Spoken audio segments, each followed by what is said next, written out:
Hello friend. When you are using a stable computer and want to save the current backup so that you can use it in case the computer fails, then extract the backup. Today I will show you how to backup as well. Like restoring the version of Windows in use. The first is how to create a backup of the Windows version. If you enter the word Control Panel into the search box of Windows, the Control Panel item will appear. Click on it.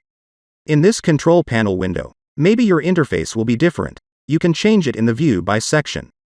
Here, you can choose to backup and restore Windows 7. You can either create a backup on your computer's drive or create a backup on an external drive. I will create a backup right on the machine's drive. To create a backup, you click on Create a System Image, wait for the machine to load, and then choose where you want to store the backup. You can save it to the hard drive or disk or store it in a network location. I will choose the hard drive.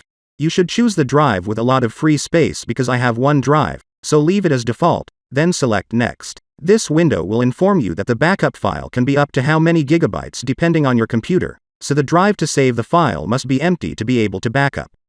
You select the Start Backup item to start the backup.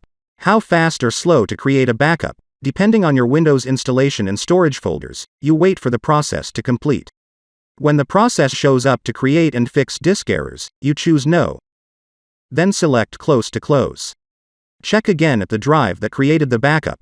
There is a backup folder in it, so the backup creation process has been completed. Next is how to restore the backup. In case the computer fails and you already have a backup saved on your computer or from an external drive, first go to Settings.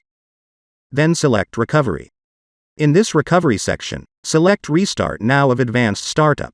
A prompt appears asking if you want to restart, then select Restart Now to start. You wait for the machine to choose an option mode. Here you choose Troubleshoot, then select the Advanced option. Here you click on the word See More Recovery option, which will show your backup. Click on it, and the machine will restart and reboot and go to System Image Recovery. This will display an item for you to choose the backup.